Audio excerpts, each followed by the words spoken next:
Alrighty. So, hi, I'm Keenan Maddox. Welcome to our Rethinking Disabilities from a Strengths-Based Approach with these lovely ladies. So I will hand it over to them in a second, but just for one quick note for you all, if you wish to activate live captioning, you can select transcript and then show subtitle, if that is something you want to enable on your end.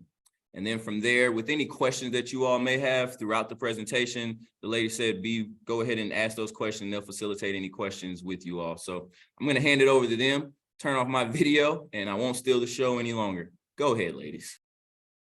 Thanks, Keenan. Appreciate that. Hello, everybody, and good morning. Welcome to our topic of rethinking disabilities from a strengths-based approach. We're super excited to have all of you here.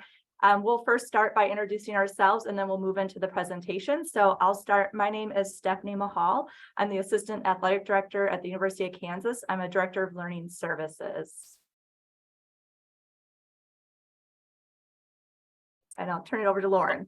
Sorry. Hey, y'all. I'm Lauren Kirby. I'm at Baylor. I'm Assistant AD for Learning Support there.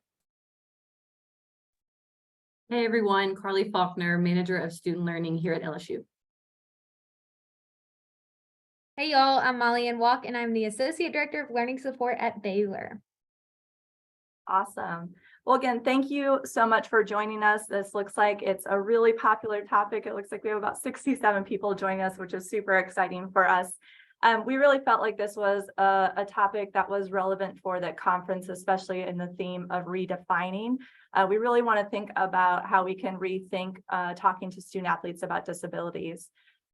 We understand that a lot of us in our role of learning services or learning specialists are tasked with the responsibility to talk to student athletes about, disabilities, learning disability, other health impairment, and, we're in charge of that pre-screening process all the way to the very end when we get the reports. And, some of us don't have that formal training, so it can feel really cumbersome. It can be kind of nerve-wracking on what do I say, what do I don't say.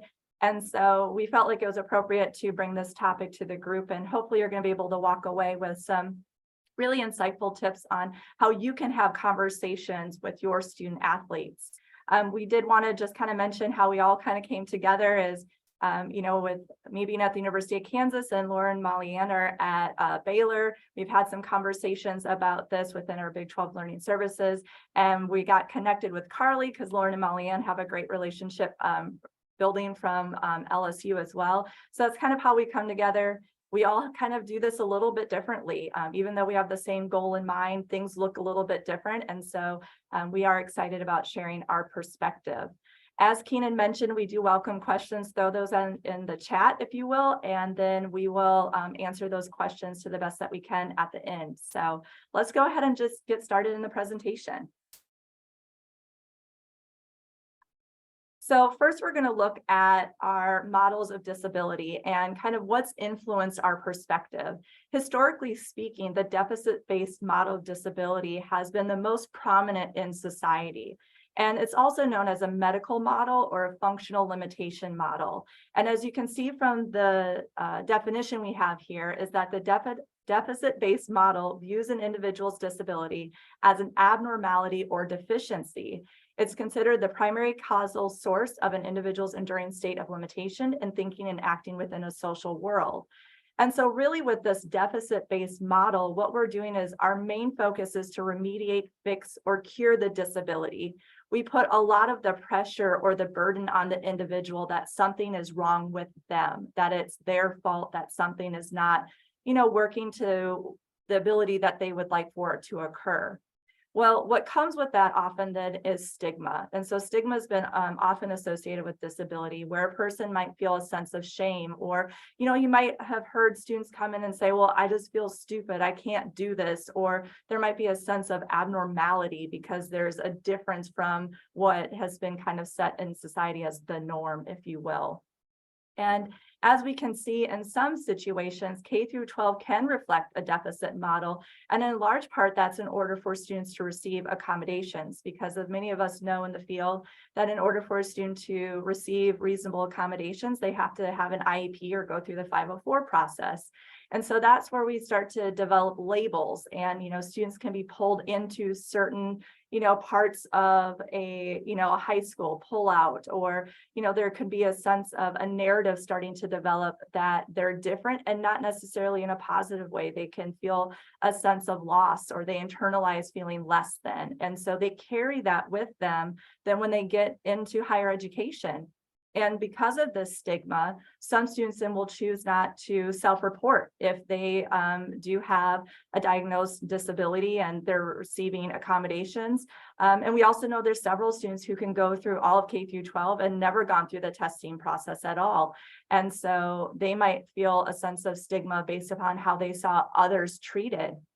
Or they might see it, especially when we're working with elite athletes, they might see the disability as a weakness. And so when we work from this deficit-based model, our job as learning services and learning specialists is we're really trying to fight back against that and help them understand there are strengths built in all of this. And then additionally, you can see here that this deficit or medical model really aligns with what our student athletes are seeing in regards to the athletic environment that they're a part of. So as we know, students can experience injuries at, various intensities. And so where do we send them? We send them to the training room, we send them to sports med, and they get fixed or healed, and then they can just return right back into their, quality of life in their sport. And so sometimes students will look at us then and say, hey, how can you fix this? How can I do that? And again, we need to redefine or rethink about that idea of disability. And so as we move into our next model here, we want to start to embrace the social ecological model. And with the social ecological model, what we're really doing with this is we're identifying the mismatches between the person's capacity and the environmental demands that they're experiencing. And when we see that mismatch, then what we want to be able to do is identify those supports that are needed in order for the student to be successful. And so with the social ecological model, we're not suggesting that disability doesn't exist. It's also not suggesting that remediation doesn't take place. And I understand that, in a lot of conversations, we're getting away from talking about remediation and learning, and we're looking at kind of that emergent part of a student, because that kind of comes more from that strengths-based point of view. But with the social ecological model, what we're really trying to highlight is that, we're looking at the environment that the person is, living, learning, and playing in, and helping recognize that where the disability is kind of stemming from is more that mismatch about the environment isn't necessarily set up to with the supports needed for them to meet their goals, whatever that goal might look like. So what we're really trying to do is shift that burden from the person to the environment. And so that really focuses on their strengths, because we all have strengths, right? And so we really want to focus on building the students' strengths and acknowledging the things that they already have. We really want to normalize disability as something that's universal, because at one point or another, we might all experience a sense of disability in one way or another. And so understanding that it's not just isolated to a small group of individuals, that it's something to feel bad about, it's something that we can empower our student athletes. And so what we really want to try and do, and what we're building on in this presentation, is that we want to help teach students how to assess their goals, to look at the environment that's around them, and then find out what are those accommodations that they need in order to be successful. And that's going to look different for each student. It's going to look different in each context that they're in. And so we really want to help students build the confidence, build self-determination, and really break down those negative narratives. And so Molly-Ann is going to take it and really kind of talk about now about how can we build that within a student. So a lot of times when when I was starting out, I felt a little bit uncomfortable naming the disability for fear of maybe hurting their feelings or providing information that would be shocking and uncomfortable for both of us. But what we found, and what we've looked at the research and what it says, is that naming the disability is crucial to the process. And that provides a lot of benefits for that student. So first of all, it empowers the students. So once they know the learning disability that they have been diagnosed with, they are able to advocate for themselves, and we are able to advocate for them as well. They're able to receive the assistance that they need. So maybe a learning specialist or a tutor or a mentor, whatever level of support is going to help them achieve their goals. And then of course the resources that they need as well. It's important to avoid vagueness while you're reviewing the results or speaking about the learning disabilities with your students, because it's unhelpful to the process. It impedes self-awareness. So I can think of an example of a student who brought their historical testing to us and had never seen it, never read it. No one had ever gone over it with him. And so he had no idea that he had been diagnosed with a learning disability when he was in middle school, and we were receiving him when he was well into his college career. And so because of his lack of self-awareness, he didn't know what he needed. And so that kind of has been a process that we've been going through with him. It's also important to know that context matters in these conversations. So I can also, on the other hand, think of a student who walked in first day of school, told me he had dyslexia and said, this is exactly what I need. And so he had known about it for a long time and was confident in that and knew that by telling me that he would get what he needed. But we also have students who haven't known about their learning disability, or it is shocking for them. And so the conversations that you have with each student are going to look different because of either their awareness or their background or their thoughts on learning disabilities, and just the stigmas, the culture that surrounds it. So context matters, and knowing the situation and knowing the student and asking good questions will lead to a beneficial outcome. Last month I completed an online course. It was free. It was really cool. It was called Understanding Dyslexia. And it was led by a professor at Yale named Sally Shaywitz. And she said, and kind of harped on the idea that a diagnosis is akin to finding the key to unlock a mystery. So knowing what the diagnosis is can lead to just unlocking all of the resources and assistance necessary to reach your goals in college. Okay, so that leads us into the pre-screening conversation. So we know that screening and testing and all of those different processes look different across institutions, but generally before a screening, we kind of came up with tips about conversations that can happen so that you can get the best outcomes.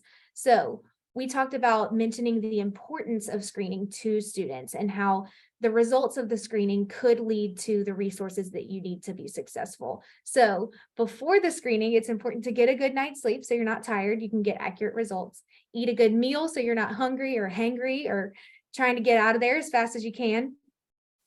Also mentioning to the students that it requires effort because we need valid results. So I know we screen in groups of people. And so I always mention before the screening, it would be very unhelpful for you to look on your neighbor's paper, because then we would just know what your neighbor needs and not what you need to be successful here at Baylor. And so doing your best can help us accurately provide what you need. We also don't want anyone to maybe exaggerate a deficit or try to just be honest in your answers so that we can be as accurate as possible. So I know in some psychologist reports, there's effort tests along the way to ensure that the students are giving their best effort. And so there's a scientific way to know if a student was maybe not trying their best in hopes for a specific diagnosis. And that is a very expensive way to get invalid results. We also mentioned that it's important to take breaks. If that's what you need to be successful, then take a lap around the building, go get some water, eat a snack, whatever it may be, so that, because this is important and it's hopefully only happening one time, so it's okay if you need a break. And then telling them what to expect and being honest in that, because it is, especially if you're going to psychoeducational testing, it's a long, kind of grueling process that's just mentally taxing. And so we're going to tell them it's going to be challenging. A lot of parts might be difficult, but please don't give up. Do your best and see it all the way through, because it's worth it in the end for hopefully the accommodations and resources that you would get out of that afterwards. So I will hand it on over to Carli for the actual screening process. Perfect, thank you. So Molly talked about those conversations before, which are very important to yield the results that we want. So after the students go through that pre-screening and pre-testing conversations, and you have that with the student, the next step now for you as a learning specialist or in this field, you have to look at the results and relay those results to the student. So Molly Ann kind of touched on it. This sometimes can be difficult because most of us didn't administer testing. We didn't do the testing or screening. So we are also looking at other people's conclusions about students. So we're having to take that information and then give that information to the students.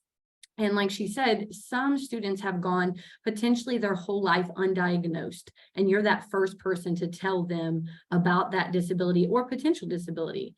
And Stephanie kind of discussed the social ecological model and talked about how some students might not be in the environment to have had those resources. So being able to understand that students might not know about those accommodations and have had those previously. So one of our goals is that we wanted to do for this presentation is to give applicable steps to help those that have to review screening and testing to feel comfortable and potentially have those tough conversations with students. So what we did was we gathered all of the information that we specifically do at our institutions, and we came up with some steps to go through with students when you have to review their screening and what we like to tell our students. So the first thing we like to do when we meet with a student is just make them feel comfortable. As soon as they come in, you can ask them, where are you from? What sport do you play? If you already know, just get a little bit more information about them. What classes are you in? How have you been doing in those classes? This just gives them a little bit more comfortability to talk. And then we go through our steps. So step one is start with what the student knows. So you'll kind of begin that conversation. So we'll ask the student their thoughts on the process and how they felt. And we can also empathize with them. So we understand that it might have been a long process. It was tiring. It was difficult, and let them know, like Molly Ann said, if they gave good effort, this screening or testing could yield results to help you in your academic career at the institution you're at, and help us specifically see some areas in which we can best support them and put resources in to help them. So what we do is in this moment, we gather what they perceive their strengths and weaknesses are. And so that's by asking questions. So you can ask the student what they believe their strengths and weaknesses are in academics. You can also come up with your own questions. So you can ask things like, how do you like reading? Do you feel comfortable in that setting? Do you feel like you need to reread multiple times in order to understand something? Is math a strength for you? Or do you feel like it takes you a long time to process information? This kind of gets the conversation going where students might not like to say something's a weakness, but they can say, oh yeah, I struggle with that. Yeah, that's something, you're right. That's something that I feel that, I could be better at. And then once you ask those questions, then we go to that next step. So we're going to transition to what is or might be the problem. So then our step 2 is to do that. So when the student goes through screening, it doesn't say that they're diagnosed with anything, but it says potentially more tests might need to be done in order for the student to see if the specific thing is a weakness for them or if it's not. And so that's a little bit challenging sometimes, is working on kind of figuring out that transition. Okay, I see that this might be a problem, and so we want to look closer at this. So on our step 2, that's what we're going to do. And we're going to discuss how the student learns differently. So based on your screening, you might learn differently than others. Those are things that you can say. Or you say, you're capable of being successful. We're hoping to understand more ways to help you learn best. If the students in our testing specifically, the psychologist asked, like, what are some strengths and weaknesses? And so what's really good is sometimes you can confirm with them what they already know. So you mentioned in your screening that you had trouble with this. You're right. That is something that you struggle with. And then you can explain the screening sees that you might struggle with these specific things, and we need a better understanding of what we can do to support you. So that goes to our step 3. Now we discuss those further evaluations with the student. So you let the student know they potentially need to be further evaluated. You can say things like, in order to best support them, the tester needs to be able to dig a little bit deeper to potentially look at a learning difference that you might have. And remind the students, you did so well in screening, you gave us so much good information. If you use that same effort and do that same type of testing environment and effort with us, then you will get the results that you need to see what you need in college for us to specifically support you. And so before I kind of move on to Lauren to go over the testing part, I kind of broke it up in a small mini example. If a student was right here and I'm talking to the student, and obviously throughout this conversation, we're going to have a lot more words in between, but these are all sentence starters or things to kind of start you. So what it would be if I'm looking at you, I'd say, hey, Mike the Tiger, how are you doing? Where are you from? How have you liked being in Baton Rouge so far? What classes are you in? How are you feeling about them? So I'm getting them started. So then I go, well, today I'm here to talk to you about how your screening was that you went through. Do you remember going through it?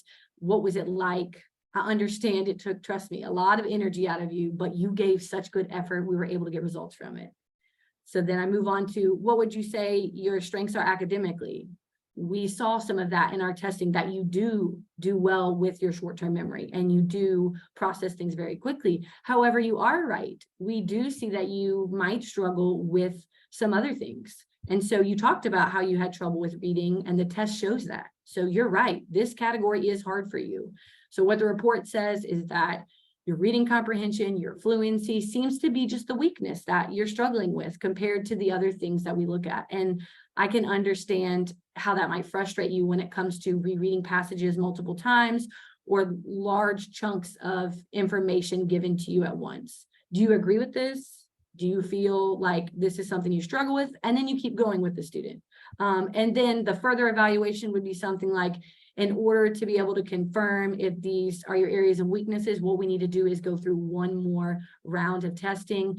I promise that if you give good effort, we'll get results, whether or not we figure out your strengths and your weaknesses and potential academic accommodation. So that's kind of it in a nutshell, but we hope to give you some main points so that you know where to go next in order to talk to a student. And now Lauren's going to kind of go over once we get testing, and now we have a potential diagnosis. Thanks, Carly. So after the screening, obviously Carly or whoever the learning specialist is has that conversation, and then they go on to further testing with the full psychoeducational testing. And then we are reviewing those results now with the students. Is this part of the conversation? So we would, just like Carly did, we'd still complete steps 1 and 2, and then we're going to skip to step 4 at this point. And like Molly Ann stated, we want to state the diagnosis by name. So we want the student to have a very clear understanding of what the testing shows, because they deserve that. That's their testing, that's their results. So we want to start with the beginning and the end in mind, though, when giving feedback. Obviously, the whole goal of testing is to be able to get them the resources that they need, if based on what the psychologist recommends or what we can provide at our academic center. So when we start the conversation, we really want to think through, again, what did they report? Because we want to build that trust automatically so that when we are giving the diagnosis, they already believe us because we've already been able to report back to them what they know is true. So if they did experience struggling with math or reading, we are relaying that back so they know, okay, the psychologist heard me, and that's the first buy-in for trust. Then we can move on to maybe what we were looking further at. So kind of like some sentence starters Carly had, but maybe according to the testing, when you're reading, you tend to, and then getting into that, what the psychologist said. And then we can explain to them, this is a learning disability in reading. So again, naming specifically what it is, but then we need to follow it up with that user-friendly language, I think is really important. And that's where our role really comes into play, is how do we make sure that we're being truthful in the diagnosis, but then they don't walk away confused about what that actually means. So we gave some examples that we've used before, but for whatever the specific diagnosis is, you could talk about understanding what you read or figuring out how words are pronounced when you're looking at them, understanding mathematics word problems, paying attention for a period of time, etc. And so I think it's really important, again, after stating the diagnosis, to follow it up to make sure that they do understand what that means. So even though you use that user-friendly language, then I normally will stop and just be like, how do you feel about that? Like, does that seem accurate? Because again, I want to get their buy-in, but I also want to make sure hearing it back from them that they understand what I've just told them that the psychologist said. So I think that's really important, and giving them time. Like, for some of them, this may be super surprising. For some of them, it might not be. So remembering that in this setting, we do want to sit with it a little bit, give them time to digest it. We don't want to just rush through it and then send them on their way. So really making sure that they have that understanding, and just like we do in learning specialist sessions, making sure that they can explain it back to us so that we know that they have a good understanding. And then another example of when talking to a student, maybe you completed extensive testing and they found that the reason that you've been experiencing whatever the symptoms are is because in comparison to people your age, you experience a much more difficult time with, and then the diagnosis, the user-friendly language. And I think this, in my experience, has been really empowering, because it's kind of like what Molly said with the key, right? They're like, okay, this makes sense. Like, I'm not crazy. Like, my brain works a certain way, and someone is validating that for me. And so I think a lot of times students, they want to hear more. And then in the next step, we kind of talk through a little bit more about what we can do with the student with that information. So we wanted, after we're giving the diagnosis, I normally will also always follow up with where were their strengths, because in the testing, there's always going to be where they scored the strongest in. So I really try and follow that up with, hey, but here's also what we found. You're really great at math, or your attention was really strong, or whatever we need to do to kind of help them reset, to also come back to a productive place. So talking about those strengths, and then also talking about now, how can we help you? So I really emphasize, kind of like what Carli said, because of that great effort, because you were able to go through testing, we now have more information to be able to help you be successful here. So kind of talking through the psychologist recommendations, talking through how we can support them with tutoring, or if your school has mentors or strategic tutors, whatever that looks like, disability services. And then sometimes a hard conversation, if there is no diagnosis and there maybe isn't any formal accommodations, I really try and say, because of this information, we can still help you. We can still figure out how to best support you. Because sometimes I think when you're explaining there wasn't a formal diagnosis, it could feel like, well, why did I do that? So that's why we follow it back up with the positive. But now we know better what classes to support you more in, what type of support you need. And then I think at the end of the day, the bottom line is letting them know, hey, you will still be successful if you put your best effort forth and you utilize the resources that we're going to provide for you. And then moving to our last step, again, like we said, we want to remind them that they will be successful if they utilize all of the resources and give their best effort. But we want to connect to them, and with the end in mind, coming back to the purpose of testing. So this is why you went through testing, was so that we could find more support for you. And then I think this is the really important time where we kind of bring in all parties involved. So at Baylor, and I know at LSU, at Kansas, a lot of us have the consent forms to go through testing, but then also on the back end, making sure, okay, so maybe not everyone needs to know the specifics, but what information from this test can now be shared to help the student more. So whether that is getting a training involved, if it's medication, or getting disability services involved and sharing that information, or even an academic coach or academic advisor when it comes to, hey, this student probably doesn't need to be in an hour and 20-minute classes back to back to back because of XYZ. So this part really helps us kind of think through, all right, what can now be put in place to help you, and who is on your team that can help advocate for you. And so really kind of trying to round it out with the purpose of the testing, emphasizing, now that we have this information, here's how we can help you and help you reach your goals. And then making sure they know at the end of the day, because we built that relationship, as short as it might be, like Carli said, you try and build in those moments of connection, because you can help them know that you are an advocate for them and they can come to you. I always, like, before we finish, I'm like, that was a lot of information and you're probably going to think of questions, and that's why I'm here. And so I think just trying to continue that relationship, and then really emphasizing at the end, this has nothing to do with your intelligence. I always tell them, like, you are here for our school at Baylor because we want you to be successful. So what this is just giving us is information on how to help you succeed now that you are here. You are super capable, you are super intelligent, and you just learn a little differently. But now we know, and now we can move forward and help you succeed. So really trying to end on that positive note, but always keeping that door open of, hey, we know that you're going to think of probably more questions. We know you're probably going to have more things you want to talk about. Like, please don't ever hesitate to come by my office. And so just ending with that warm note. And then now Stephanie's going to talk a little bit about more of the role of the learning specialist. Thanks, Lauren. So that was a lot to take in. And so hopefully all of you are, learning some great ideas about how to continue to have these conversations with your students.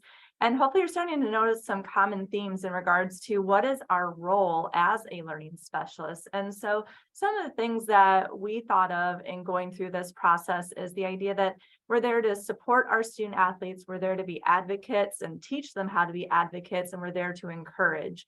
So obviously we're supporting them throughout the whole process. We're standing right there with them in terms of educating them about the steps of what their process looks like, what to anticipate to the best that we can, to be there, as Lauren and others mentioned, to have our door open. And so if there's ever questions, they're going to come in and we're going to talk to them about it.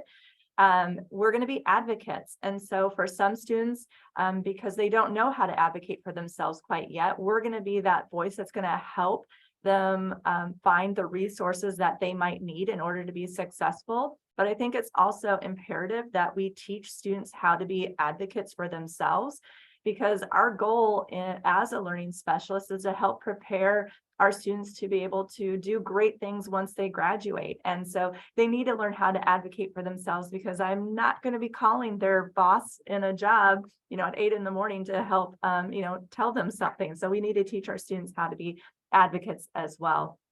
And then obviously being able to encourage our students along the way. There are going to be rough spots. There are going to be challenging times. So how can we be real with them, acknowledge the hard times, but keep that positivity, keep that we're moving forward, that like kind of next up mentality that they often use in their sport? How can we also bring that into the academic realm?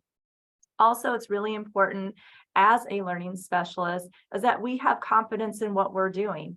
While some of us may not have had formal training perhaps in this, you are the expert in the room. And so understanding that the student athlete is going to look at you as the person that has the information and being able to break it down to them in a way that, they can understand. And so you also have to have confidence in yourself. And so even if you're not 100% sure yourself, there's steps that you can do to hopefully help build that confidence to make that the meeting and moving forward as successful as possible. It's also really important that you're authentic with your student athletes. I think we all know our student athletes sure can read us, right? They can tell when we're, keeping it real with them, being 100, or if they sense that something is a little bit off. So it's really important that we also, believe in what the report is telling us in terms of, there could be a disability present, or there's going to be a certain area that might be difficult for them. Math is going to be a challenge, but these are the things that we can do to support you. These are the resources that we can put in place. And so we have to be authentic in recognizing what we have there. And then also they're going to read through it if we're not being genuine with them. So it's really important to embrace that as well. It's also really important, as Lauren was talking about, is, reminding them about the confidentiality, that, the report doesn't necessarily the full report doesn't have to go to everybody. There's certain parts that might be more relevant for others to see than others. And then, as she stressed, is really, really emphasizing the fact that a diagnosis is not going to hold them back from being successful. There's so much they're going to be able to do and learn and grow, and being able to acknowledge that growth, especially if you have the opportunity to work with students over a course of their, tenure at your school, to be able to say, like, stop and reflect, like, gosh, do you remember when you first got here and where we were, and look at the growth that's happened, or look at the growth over a semester. Being able to help them stop and really realize that can really help build confidence within the student. And then probably most importantly is to lean in on your own resources. It is so okay to ask the experts, talk to the psychologist who created the reports. At some institutions, you might be able to sit in on those meetings. If the evaluator is going to go through the report with the students, sit in if you can, listen to how they're talking about it. That way you can build the vocabulary, kind of learn how they break it down to students. If you're unsure about a report, reach out and ask questions. Talk to your Disabilities Resource Services Center on campus. Ask them about how they're supporting students, how they have those conversations. And then, of course, reach out to our community. There's a lot of really great resources through the people that are attending this, through N4A and plenty of other associations that you can be a part of, and ask the questions about how can we have these conversations with students to build your own confidence, but then obviously help support our student athletes as well. So this kind of leads into our next section, which is discussion from the rest of you. But we first wanted to open up if there's any questions that you might have through our presentation. If so, you can drop them in the chat.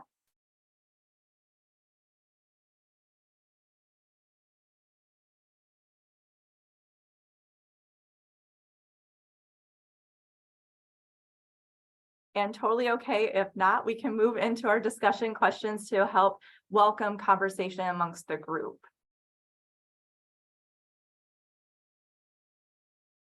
So I don't see any questions coming in through the chat. So we'll just open up with the first discussion question. Are there certain diagnoses that would not be beneficial to name in your review with the student?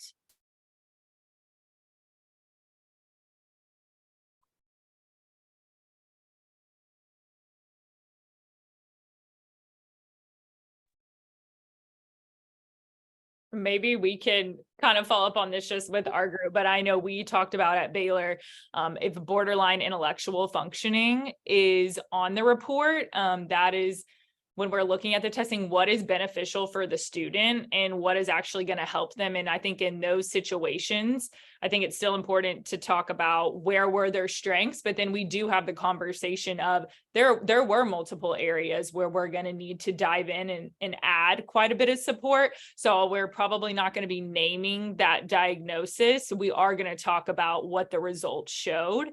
And those can be, Molly and I talk about it all the time. Like those are some of the harder conversations because some disability services, they will not provide accommodations for that. And so talking through that and making sure they know there are still other ways we can be successful, even if you don't have the accommodations that we had maybe talked about. So again, ending with you are going to be able to succeed. Here's what we're going to do. But I do feel like that's a place where it's not really going to be beneficial to their confidence. And so we can instead work towards what were the areas of growth that we need to work on more. Thanks, Lauren. It looks like we have a question that popped up in here that says, can you talk about conversations when a student doesn't receive a diagnosis they were expecting to get? This individual said that they've seen this both with ADHD, but also some reading and written expression struggles, but didn't receive a formal diagnosis. So more or less, what are the conversations, or how do we have a conversation with the student if they didn't get the diagnosis that they were expecting to get? I think in this situation, when I've had students that perhaps came back with the fact that perhaps their scores didn't meet the criteria for a diagnosis, I will walk through in terms of what, how do students qualify for a diagnosis, and, helping them kind of understand, especially with, psychoeducational reports, they're looking kind of at that achievement discrepancy to kind of see where they're at, and just also understanding that perhaps, some of the scores, again, we're focusing on the strengths part of things. So it shows that you are doing some really great things along the way. And these are the things that we can build, but it doesn't meet the criteria to get an accommodation on campus. But that doesn't stop us in our roles as learning specialists to be able to teach them the strategies and interventions in regards to help continue to build that skill area. So whether if it was like ADHD and it was the ability or the not being able to stay attentive, or if it's note taking or whatever, then I might focus on still teaching those strategies, because strategy intervention doesn't have to come with a formal diagnosis. It's just the fact that perhaps that extra time might not be there. I don't know if Carli, Lauren, or Molly Ann, you would have something to add to that. I have something very small, but I recently just had a student as well. This situation grew up with ADHD, was diagnosed in middle school, but actually had to go through retesting with us and didn't receive that diagnosis. And Stephanie hit a lot of the main points when it comes to talking with that student. Also with him, not only did I talk about different strategies that we can use, note taking was a great example. That is what the student felt like they were going to struggle with the most. But I also relied on their strengths to say, these are the strengths that you have academically. The student had very high intelligence, but also a lot of the categories like processing speed and things like that were strong. So we leaned in on those and said, okay, we are good at these specific things. How can we also use these strengths to better maybe some of the issues that he might be feeling with that ADHD? So I tried to spin it that way, but that is, of the testing results, those are hard too, when someone already has come back with something and then now someone else is telling them that they don't have it. That's difficult. Thanks, Carli. All right, so another question we have here is, if we're not directly evaluating the student, for example, this is done in the testing center and we aren't involved with the process, how do we still assist our students? I can, and I don't know if this question is saying like you're not involved at all, but like at Baylor, we use an outside provider. So they're literally driving 15 minutes away. It's a new environment. They're not in our academic center. So it can feel kind of crazy. So when we do have that post-screening conversation, like what Carli said, we will also talk about really trying to, for the psychologist, go ahead and build that rapport. Dr. whoever is super great. They've done this for a really long time, just kind of helping them already trust the psychologist. And then I really try and explain what it's going to be like we mentioned earlier too, just as much as possible, prepping them for, this is going to be a long test. Like, I'm not going to lie to you. And then explaining about, if you need to take breaks here, here's what you can do. And here's what they're looking for. And so I think even if you were not directly involved, some of that, how can I help you visualize or understand what it's going to be like, even if I'm not there with you? And then I would hope that in your situation, maybe you do have a good relationship with campus or whoever is doing the testing, so that, I don't know, if there are follow-up things, you can talk with the students or anything like that. But I don't know if anyone else has anything to add for that one. We have our Office of Disability Services come over for every semester for like mid-year orientation or student athlete orientation to introduce themselves. And so they see us talking with the individuals and having a good relationship. So if the students realize that you trust these individuals, then they tend to trust them. But they come in, so it's not the first time they see them is not through that process. They've seen them before and talked to them. So we try to at least show them who they are and talk about them to the entire group, even people that might not get accommodations, but to just know what is the Office of Disability Services. Awesome. Thank you, ladies. Next question. Can someone provide an approach for this scenario? A student is open to accepting accommodations after screening and diagnosis, but the helicopter parents have convinced them after the diagnosis that they do not need assistance. They just need to be more focused and responsible. I smile because we love our parents, right? I think in this scenario, I try to show respect, obviously, towards the parents, and obviously they're coming from a place of care, and but asking the student, what is it that they think? What is it that they want to try and accomplish? Because they're at this very vulnerable stage right now of transitioning into adulthood. And so this is kind of having that conversation of, as a growing adult, you get to start to make some decisions for yourself. And that's not being disrespectful to your parents or guardians or anybody like that. But what are the things that you're seeing that you're needing help with? So after going through the report and we've talked about the areas that perhaps are having some challenges, and if they've acknowledged that, yes, that is an area that they tend to have difficulties with, then let's talk about what are some of the things that we can put in place in regards to help them, grow and develop as a student. I understand that, especially when it comes to, say, like medication opportunities, that's something that's a very personal choice. That's definitely, I don't think ethically on my part to tell them that they have to take medication, but I encourage them that they should have conversations with, the doctors or the trainers or whomever it is, and not just believe, well, just because you take medication, you're going to lose weight or you're going to, not get sleep.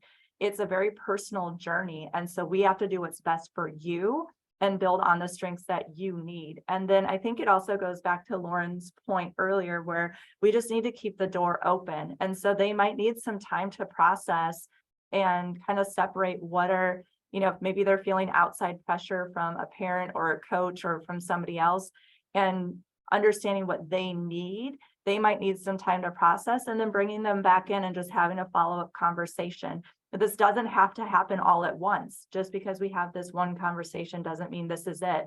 Just keeping that door open, I think, could be really helpful. I don't know if others would suggest more. No, I think that's perfect, but I would also add, I know we had talked about this in our prep meetings, in Carli's screening conversations too, that also, like, this doesn't mean you can never get tested, because some students are a little hesitant. That conversation can be jolting or jarring if that might be the first time anyone's ever told you, like, hey, you scored lower in this area.